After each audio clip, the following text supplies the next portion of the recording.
एक ऐसा असुर जिसे खुद देवी चामुंडा ने अमर होने का वरदान दिया था, लेकिन फिर उसी असुर को दिया भयानक श्राप। और जानिए कौन था वो योद्धा जो अरीघ के आतंक का अंत करने धरती पर उतरा। इस वीडियो में जानिए एक रहस्यमयी और शक्तिशाली कहानी जो स्थानीय परंपराओं में देखने को मिलती है, देवी चामुंडा द्वारा दिए गए श्राप की, जिसने एक भयानक असुर अरीघ को अपराजेय बना दिया। लेकिन जब उसका अहंकार चरम पर पहुंचा, तब प्रकट हुए भगवान काल भैरव, जो विकराल शक्ति जो अधर्म का अंत करने आई थी। देखिए कैसे हुआ अरीघ का संहार और कैसे देवी चामुंडा के श्राप ने धर्म की रक्षा का मार्ग दिखाया। इस काल भैरव का अवतार अरीघ असुर को मारने के लिए हुआ था।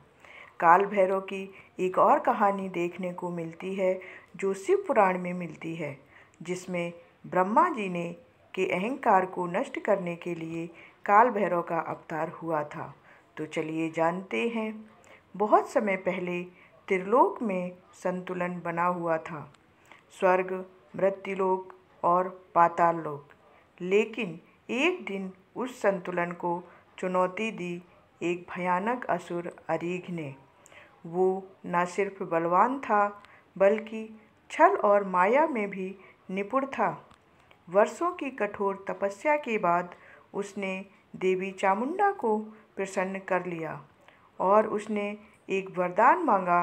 वह वरदान था कि मुझे कोई भी योद्धा, कोई भी देवता, कोई भी अस्त्र मार नहीं सकता। देवी चामुंडा उसकी शक्ति से प्रसन्न हुई, और प्रसन्न तो हुई, लेकिन भीतर ही कुछ विचित्र महसूस कर रही थी। फिर भी उन्होंने उस असुर को वरदान दे दिया। लेकिन जैसे ही अरीघ को शक्ति मिली, उसका असली रूप सामने आया। उसने देवताओं के लोकों पर चढ़ाई कर दी, ऋषि मुनियों के यज्ञ भंग कर दिए और मृत्यु के भय को समाप्त कर दिया। देवी चामुंडा ने सब कुछ देखा और समझ गई कि यह वरदान उस असुर को देना उनकी सबसे बड़ी गलती थी। उन्होंने अपने ही दिए वरदान को पलटने के लिए एक श्राप रचा।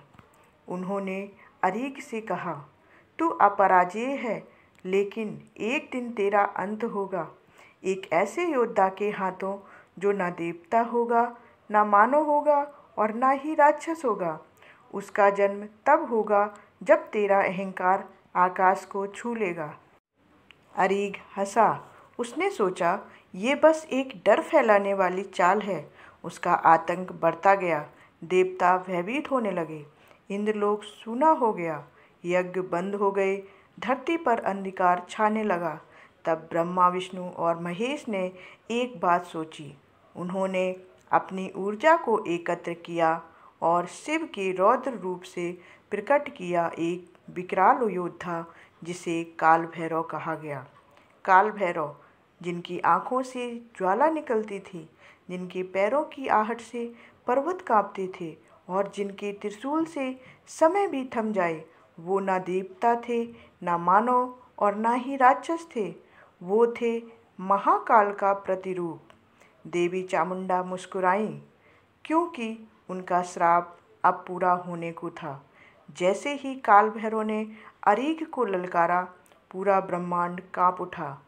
अरीघ ने पहले तो उसे एक साधारण योद्धा समझा, लेकिन जैसे जैसे युद्ध आगे बढ़ा, उसे समझ आ गया कि ये कोई सामान्य शक्ति नहीं है। दोनों में भयानक युद्ध छिड़ा। आकाश में बिजली गड़की, धरती पर दरारें पड़ीं, समुद्र उफान मारने लगे। अरीघ ने अपने सारे मायावी अस्त्र चलाए, लेकिन काल भैरव पर कोई असर नहीं हुआ।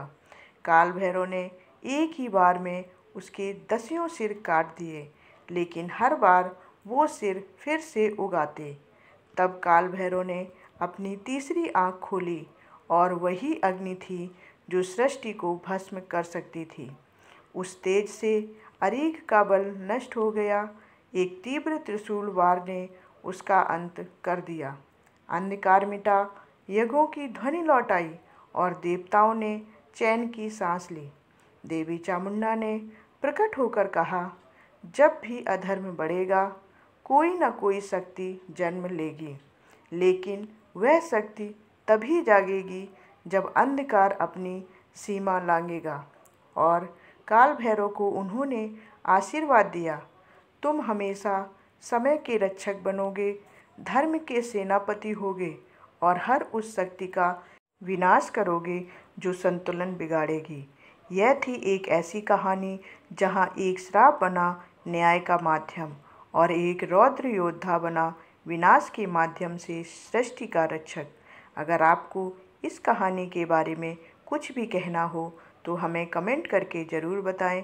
अपनी राय हमें ज़रूर दें। धन्यवाद।